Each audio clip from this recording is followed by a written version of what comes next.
Yooyaa akkam jirtu kabajamtoota hordoftoota keenyaa qophiin kun qophii faaya fayyaa sagantaa fayyaa torbanitti yeroo tokko karaa Bridge Media isiniif dhiyaatu sagantaa fayyaati.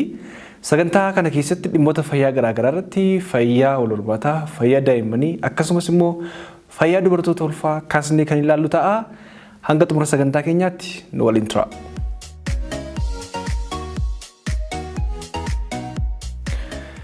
Egaa kabajamtoota hordoftoota keenyaa akkuma beekamu dhimmoota fayyaa garaagaraa irratti kanaan dura kaasnee haasa'aa turreerra. Keessumaa dhimmoota fayyaa wal hormaataa, fayyaa daa'immanii akkasumas immoo fayyaa dubartoota ulfaa wal qabatan irratti yaadawwan ijoo baay'ee kaasnee ilaalaa turreerra. Namoonni hin ilaalle duuba deebitanii ilaaluu dandeessu. Kanaaf egaa sagantaa keenya guyyaa har'aatiin kan waliin qabannee dhiyaannee akkuma beekamu yeroo baay'ee fayyaa wal hormaataa yookiin fayyaa saalqunnamtii wal qabatan yeroo haasofnu hawaasa keenya biratti akka safuu cabsuu yookiin immoo akka saalfitti kan lakkaa'an jiru. Hawaasni keenya baay'eenis dhibeewwan kanaan kan wal qabatan yeroo baasiin dubbanne qaba. Kanaaf guyyaa har'aa kan ilaallu keessaa akka sagantaa har'aatiif qabadhee kan isiniif dhiyaadhee dhukkubbiiwwan wal qunnamtii saalaan daddarban kan akkamitti ofirratti beekuu dandeenya akkasumas immoo dhukkubbiiwwan saalqunnamtiin daddarban kun rakkoo akkamiin nama saaxilu akkamittis immoo ofirraa dhorkuu dandeenya kan jedhu hanga xumura sagantaa keenyaatti kan waliin ilaallu ta'a jechuudha. Egaan hordoftoota keenya akkuma beekamu dhibeewwan garaagaraa kallattii garaagaraatiin namatti darbu dhibeewwan daddarboo ta'an baay'een isaanii yeroo ammaa dhibee daddarboo ta'anii fi dhibee daddarboo hin taane jennee bakka lamatti qoonnee ilaalla. Dhibeewwan daddarboo ta'an yeroo jennu kallattii garaagaraatiin fakkeenyaaf dhibee COVID-19 fudhannee ilaaluu dandeenya. Dhibeen COVID-19 karaa sirna argansuudha kan nutti darbu. Akkuma kana dhibeewwan kallattii garaagaraatiin fakkeenyaaf karaa dhiigaatiin akkasumas immoo wal qunnamtii saalaatiinis kan darban jiru, nama waliin tuttuqqii qabaachuunis kan daddarban jiru, haadharraa daa'imatti kan darbanis jiru. Kanaaf sagantaawwan kana keessatti kan ilaallu dhibeewwan saalqunnamtii saalaan daddarban maal fa'aadha? Dhibee akkamii beektu? Kanaan dura dhageessanii beektu? Tarii namoonni baay'een keessan dhibeewwan lamaan sadan tokko kaasuu dandeessu. Dhibeewwan kanneen keessaa kanneen akka fakkeenyaaf dhibee coobxoo, fanxoo jettanii kaasuu dandeessu. Kana qofa osoo hin taane dhibeen saalqunnamtii saalaan daddarban baay'eedha. Dhibee kana akkamitti ilaalla kan jedhu walii ilaalla jechuudha. Egaa akkuma beekamu dhibeewwan saalqunnamtii saalaan daddarban akkuma maqaa isaarraa ilaaluuf yaallee karaa wal qunnamtii saalaatiin dhiira tokkorraa dhalaa tokkotti kan darban. Tarii biyya keenyaattis hin baratamne yookiin immoo namoonni tokko fakkeenyaaf saalli wal fakkaataa yeroo isaatti wal qunnamtii saalaa raawwatan jiru. Kallattii kanaan illee isaaniitis illee darbuu danda'a dhibeen kun jechuudha. Kanaaf dhibeewwan kunniin akkamitti ofirratti baruu dandeenya? Mallattoo akkamii agarsiisu? Yeroo kam mana yaalaa deemuu qabna? Akkasumas immoo maal gochuu qabna kan jedhu kan ilaallu ta'a. Dhibeen saalqunnamtii saalaan daddarban akkuma beekamu jarmoonni garaagaraa jiru kan qaama keenyarraan dhibee garaagaraa geessisanii baakteeriyaa jiru, vaayirasiin jira, fangasiin jira akkasumas immoo maxxantoonni garaagaraa jiru jechuudha. Dhibeewwan kunniin yookiin maxxantuuwwan jarmoonni kunniin kutaa qaama keenyaa kallattii garaagaraan seenu fakkeenyaaf kallattii argansuudhaan dhibee TB fudhannee ilaaluu dandeenya. Yommuu qaama keenya keessa seenuu qaamawwan alagaa qaama keenyarraa lolan farra alagaa qopheessa jechuudha.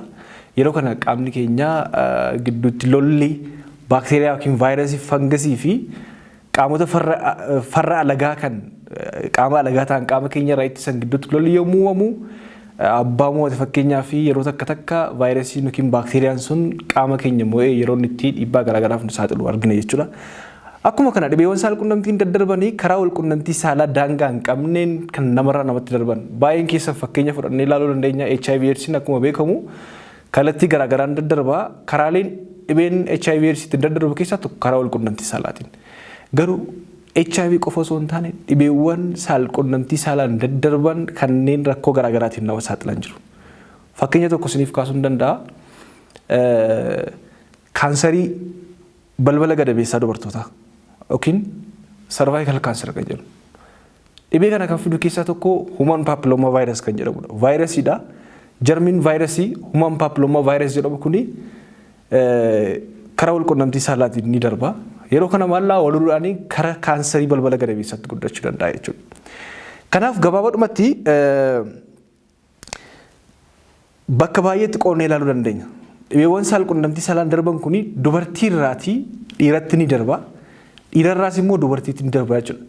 Fakkeenyaaf dhiirarraatii dubartiitti yoo darbee dubartoonni rakkoo akkamiif saaxilamu? Dhibee akkamiif fida?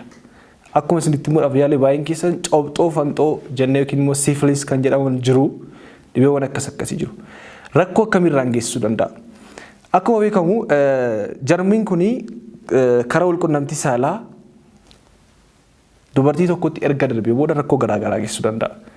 Infekshiniiwwan keessoo gadameessaa fi baattuuwwan balbala gadameessaa akkasumas immoo gadameessa irratti miidhaa geessisuu danda'a jechuudha.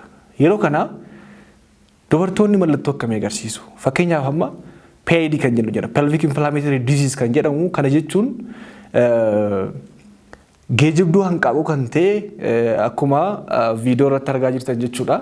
Geejjibduu hanqaaquu kan ta'ee fi keessoon gadameessaa yeroo isaan infekshinii yookiin immoo madaa'an sababa jarmii kanarraa kan ka'e madaa'uu danda'u jechuudha.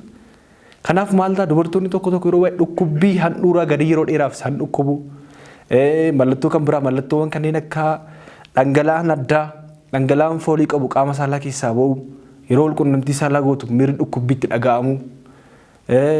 Leeyidaa yookiin immoo ho'inni qaama olaanaa itti dhaga'amuu danda'a dubartii tokkotti jechuudha. Maaliif akkuma isinitti mee jarmiin kun erga seenee booda infekshinii uumaa madaa garaagaraa irraan geessisa jechuudha. Kun immoo rakkoo akkamiif isaan saaxila? Isinitti meera mallattoon kuni infekshiniiwwan keessoo gadameessaa akkasumas immoo geejjibduu hanqaaquu gadameessaa ta'an kuni dhiibbaa akkamiirraan fiduu danda'u?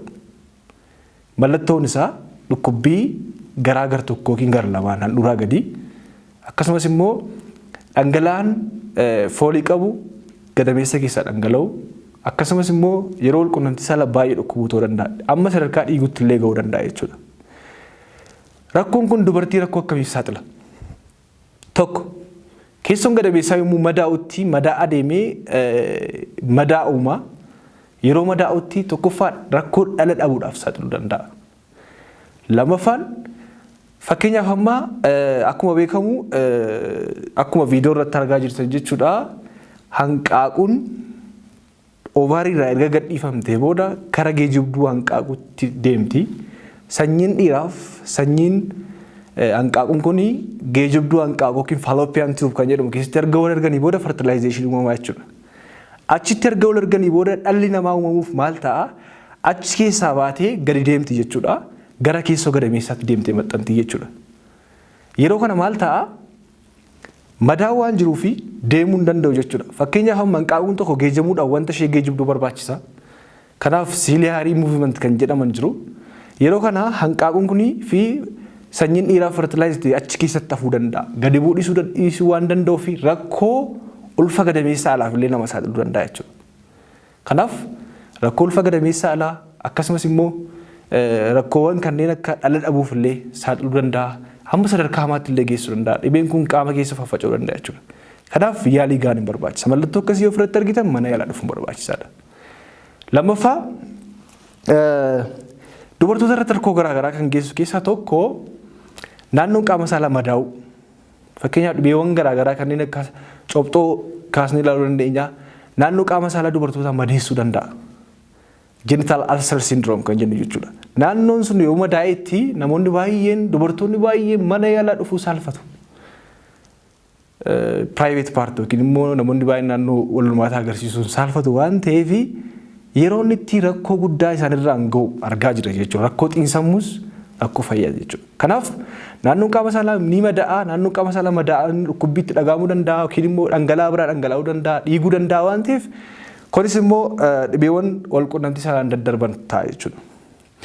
Gama biraan wantoonni baay'een jiru kan ilaallu keessaa tokko fakkeenyaaf dubartiin tokko boorraa immoo gara dhiiraatti darbuu danda'a. Dhiirri tokko dubartii irraa gara dhiiraatti yeroo bu'u dhiirri mallattoo akkamii agarsiisa? Rakkoo akkamiirraan ga'uu danda'a? Kana keessaa kan ilaallu akkuma beekamu qaama saalaa dhiiraa keessa keessoo isaa keessaa urethra kan jennu kan gara alaatti funyaan dhabamsiisu keessoon isaa infekshiniidhaaf saaxilama. Kun immoo urethritis kan jennu keessoon isaa infekshinii madaaf saaxilamee jennaan mallattoowwan kanneen akka fakkeenyaaf dhangala'aan adii dhangala'aa addaa jechuudha. Dhangala'aa sanyii dhiiraa osoo hin taane dhangala'aan qaama saalaa dhiiraa keessaa ba'uu callisee fakkeenyaaf dhangala'aa adii ta'uu danda'a. Dhangala'aa akka keelloo ta'uu danda'a. Dhangala'aan sun yeroo baay'ee qaama saalaa dhiiraa keessaa ba'a jechuudha. Kan biraa yeroo fincaa'u miirri gubaatiitti dhagahamuu danda'a nama tokkotti. Miirri gubaatii dafee hammaamuu fincaasisuu danda'a. Dhangala'aan sun keessaa ba'uu danda'a. Dhukkubuu danda'a. Kunis mallattoo isaa waan ta'eef dhiironni kamiyyuu mallattoo akkasii ofirratti argan mana yaala dhufanii yaalamuun baay'ee barbaachisaadha. Rakkoo akkamii saaxiluu danda'a? Tokkoffaa rakkoon kun madaan sun jabaata madaa ta'ee deemennaan rakkoo dhabuuf illee saaxiluu danda'a. Akkasumas immoo rakkoowwan yeroo wal quunnamtii saalaa wal mudatanii qaamni saalaa dhiiraa ka'uu dadhabu dhukkubbiin itti dhagahamu rakkoo akkasiif illee saaxiluu danda'a waan ta'eef yaalamuun barbaachisaadha jechuudha. Inni kan biraa fiixeen qaama saalaa dhiiraa yookiin naannoon qaama saalaa dhiiraa madaa'u dhibeewwan wal quunnamtii saalaan daddarban kanneen madeessan illee jiru jechuudha. Qaamni saalaa dhiiraa kun yeroo madaa'utti immoo rakkoo garaagaraaf saaxiluu danda'a. Kanaaf mallattoo akkasii madaa'uu qaama saalaa irratti ofirratti argitanii nan yaalamuu qabdu jechuudha. Hoosisuu achi booda ni madaa'a jechuudha. Kan biraas immoo naannoowwan xannachoonni naannoo muddii jiran baay'ee dhidhii ta'uu danda'a. Akkasumas immoo naannoon baattuu hanqaaquu dhiiraas madaa'uu yookiin immoo akkasumas immoo dhiita'uu danda'a jechuudha. Kanaaf mallattoo akkasii ofirratti argitan namni kamiyyuu ofirratti ilaaluu hin qabdan jechuudha. Maaliin daddarba? Akkuma beekamu jalqabsanitti muudhaaf yaalee rakkoowwan kanaaf nama saaxilan maal fa'aadha?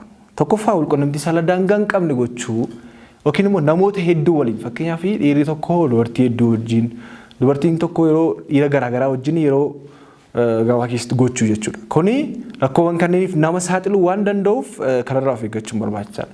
Inni kan biraa dhugaatiiwwan alkoolii fayyadamuun rakkoo kanaaf nama kakaasuu danda'a. Akkamitti? Fakkeenyaaf amma namni tokko dhugaatii alkoolii dhugee yeroo machaa'utti miira isaa to'achuu hin danda'u tariitii wanta galgala godhe sirraanfachuu waan danda'uu fi waa tokko irraanfachuu rakkoo irraanfachuu isaa mudachuu waan danda'uuf akka inni gara sanatti geggeeffamu isa godha jechuudha. Kanaaf wal quunnamtii saalaa daangaa hin qabne dhibeewwan akka HIV AIDS akkasumas immoo dhibeewwan saal quunnamtii saalaan daddarban kanneeniif saaxiluu danda'a jechuudha. Kanaaf maal gochuun barbaachisaa? Akkuma jalqaba jennee tokkoffaa wal quunnamtii saalaa daangaa hin qabne yookiin immoo meeshaawwan akka kondomii fayyadamuun baay'ee barbaachisaadha. Hin dhowwa. Kan dhorkuu keessatti gahee guddaa taphata. Inni kan biraa ilaalamuu baay'ee murteessaadha. Wal quunnamtii saalaa daangaa hin qabne namoota hedduu wajjin gochuu dhiisuu kan jedhullee kunillee barbaachisaadha. Kanaaf gabaabaadhumatti yaalli isaa hojiraa kan jedhuu fi dhiirri tokko yookiin dubartiin tokko mallattoo akkasii ofirratti arginaan battalatti mana yaalaa deemuun barbaachisaadha. Mana yaalaa erga deemanii booda wanti godhamuuf fakkeenyaaf amma hiriyyaa ta'uu danda'u, abbaa manaa fi haadha manaa ta'uu danda'u yookiin immoo nama wal quunnamtii saalaa wajjin godhan sana fakkeenyaaf dhiirri tokko mallattoo akkasii ofirratti argeenaan yookiin naannoo qaama saalaa isaa yoo madaa'e yookiin mallattoo jalqaba jedhe isin ofirratti argee jennaan maal gochuu qaba? Mana yaalaa deemee ni yaalamaa yaaliin niif kennamaaf. Isa qofa osoo hin taane haati manaa isaa yookiin hiriyyaan isaa illee yookiin kan inni wal quunnamtii saalaa wajjin godhe sun illee yaalamuu qabdi. Mallattoo ofirratti agarsiifti yoo ta'e illee jechuudha. Maaliif carraan xiqqoo ture mallattoo kana agarsiisuu yookiin dhibee kanaaf saaxilamuusaas waan jiruuf kana gochuun baay'ee barbaachisaadha jechuudha. Kanaaf qorichi kennamaa qorichi erga kenname booda immoo yeroo murtaa'aadhaa fi akka isaan fakkeenyaaf abbaa manaa fi haadha manaas yoo ta'anii hiriyyaas yoo ta'anii koondomiidhaan akka isaan fayyadaman godhama jechuudha. Wal quunnamtii saalaa yeroodhaaf koondomiin akka godhan ni gorfama jechuudha. Kanaaf yeroo baay'ee maaliif sagantaa kana kaasee haasa'uu barbaade namoota baay'ee biratti dagatamaadha. Namoonni baay'een dhibee kanatu qabanii mana yaalaa dhufanii himachuu yeroo isaan saalfatan argaa jira jechuudha. Kanaaf namoonni rakkoo akkasii qabdan tarii rakkoon akkasii yoo isin mudate turee jennaan rakkoo biraaf nama saaxiluu waan danda'uuf dhibee biraaf nama saaxiluu waan danda'uuf of eeggannoo gochuun barbaachisaadha. Of eeggannoo erga gootanii booda immoo mallattoo akkasii ofirratti arginaan nama biraatti osoo hin dabarsin mana yaalaa dhufanii yaalamuu yookiin ilaalamuun baay'ee barbaachisaadha jechuudha. Kanaaf wantoota amma jenne hundumaarraa of eeggachaa rakkoo kana ofirraa qolachuun yookiin immoo rakkoo kana ofirraa ittisuun ni danda'ama jechuudha. Akkuma beekamu jalqaba isinitti himuuf yaaleera. Namoota baay'een gama miidiyaa hawaasummaan illee yeroo isaatti naquun nama argaan ture. Rakkoo kana baatanii kan sodaatan dubbachuu saalfatan yookiin immoo mana yaalaa deemuu sodaatan namoonni baay'een jiru jechuudha. Kanaaf kana qofa miti dhibeewwan saalqunnamtii saalaan daddarban tokko yaalamuudhaa yoo baate rakkoo garaagaraaf nama saaxiluu danda'a waan ta'eef fakkeenyaaf dubartii ulfaa tokko fudhachuu dandeenya. Dhibeewwan saalqunnamtiin daddarban kunneen yeroo ulfaa carraa inni haadharraa gara daa'imatti darbuu isaa guddaadha. Kana jechuun fakkeenyaaf cobxoo sifilis kan jedhamu ilaaluu dandeenya kaasnee ilaaluu dandeenya. Akkuma beekamu yeroo ulfaa dubartiin tokko daa'imni haadharraatti dhiiga argata, dhiiga haadha argata jechuudha. Jarmiin kun yookiin paarasaayitiin yookiin baakteeriyaan ta'uu danda'a. Dhiiga ishee keessa yeroo galu yookiin immoo namni tokko dubartiin tokko kan of keessaa qabdi yaalamneetu yaalamin turteetti yoo ta'e dhiiga ishee keessa galuu danda'a jechuudha. Dhiiga ishee keessa galee maal godhaa? Daa'ima bira kallattiidhaan gahuudhaan rakkoo garaagaraa rakkoo fayyaa garaagaraa daa'ima sanarraan gahuu danda'a jechuudha. Rakkoo akkamii geessuu danda'a? Fakkeenyaaf amma paarasaayitiin sun yookiin baakteeriyaan suni sammuu daa'ima irratti miidhaa geessisuu danda'a. Ija daa'ima irratti miidhaa geessisuu danda'a. Onnee daa'ima irratti miidhaa geessisuu danda'a. Kalee daa'ima irratti miidhaa geessisuu danda'a. Kanaaf qaamni isaa akka malee akka uumamu yookiin qaamni hir'uu qaama hir'uu ta'e akka uumamu qaamni isaa immoo akka biraatti jallatee yookiin akka biraatti akka uumamu gochuu yookiin saaxiluu keessatti gahee guddaa waan qabuuf of eeggannoo gochuun barbaachisaadha. Kanaafidha dubartiin tokko yeroo ulfaa qorannoon kun ni qorama. Fakkeenyaaf qorannoo sifilis cobxoo kan jedhamu dhibee cobxoo jedhama. Sifilisiin kun maal jedhamee akka eegamu beekuudhaa baadhus paarasaayitii yookiin baakteeriyaa maal godhaa qorannoon ni godhama dubartii kanaaf. VDRL kan jedhamu jedha. Qorannoon erga godhamutti maal ta'a jechuudha? Poozitiif ta'uu ishee fi negatiif ta'uu ishee ilaalama. HIV qofa osoo hin taane dhibee kan biraa kanaa jechuudha. Isa booda maal ta'a? Erga ilaalamte yookiin immoo erga qoratamte booda dhibee sana of keessaa qabdi taanaan dawaan niif kennamaaf qorichi niif kennama jechuudha. Vaayirasonni garaagaraa fakkeenyaaf amma vaayirasiin turu hepatitis vaayirasii kan jedhaman kan haadharraa gara ilmootti illee darbu jira jechuudha. Haadharraa gara ilmootti darbuudhaan maal godhaa?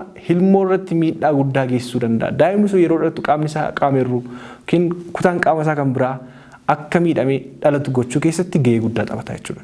Kanaaf dubartiin tokko yeroo ulfaa illee hordoffii gochuun faayidaa guddaa akka qabu. Hospitaala yookiin immoo naannoo buufata fayyaa jiru sanatti hordoffii gochuudhaan yaalamuun baay'ee barbaachisaadha jechuudha. Kanaaf bifa kana gochuudhaan rakkoo kan hir'isuun ni danda'ama. Dhibeewwan saalqunnamtiin daddarban kunniin rakkoo fayyaa garaagaraaf saaxiluu waan danda'uuf namni kamiyyuu mallattoo isaa ofirratti argee yaalamuu qaba. Kan immoo ofirraa ittisuu keessatti gahee olaanaa ofirraa qaba jechuudha. Gabaabadhumatti waa'een dhibee saalqunnamtii saalaan daddarban rakkoo akkasii namoonni qabdan yoo jiraattan yookiin immoo namoota hiriyoota keessan beektan yoo jiraattan mana yaalaa deemanii ilaalamuun barbaachisaadha. Dhiibbaa garaagaraa yookiin immoo sadarkaa biraa irratti hin gahin kan jedhu dabarsuudhaaf sagantaa kana qabannee isiniif dhiyaannee egaa hin kabajamtoota hordoftoota keenyaa faaya fayyaa fayyaa waan dursu hin jiru fayyaan keenya konkolaachisaa jireenya keenyaati. Kanaaf sagantaa faaya fayyaa hanga ammaatti isiniif dhiyeessaa turetti baay'een keessan akka gammaddan barumsa guddaa argattan abdii guddaan qaba. Fayyaa wanti dursu hin jiru. Kanaaf namoonni sagantaa keenya kana sagantaa fayyaa kana ispoonsar gochuudhaan dhaabbilee keessaniif oomisha keessan beeksifachuu barbaadan teessoon keenya armaan gadiitiin akka iskiriinitti barreeffamee jiru nu argachuu dandeessu. Bilbilaa oomisha keessan beeksifachaa sagantaan kun namoota hedduu bira akka ga'u barbaachuudhaaf gahee keessan taphadhaa. Achumaan immoo oomisha keessaniif dhaabbilee keessan beeksifadhaa isiniin jechuu barbaada.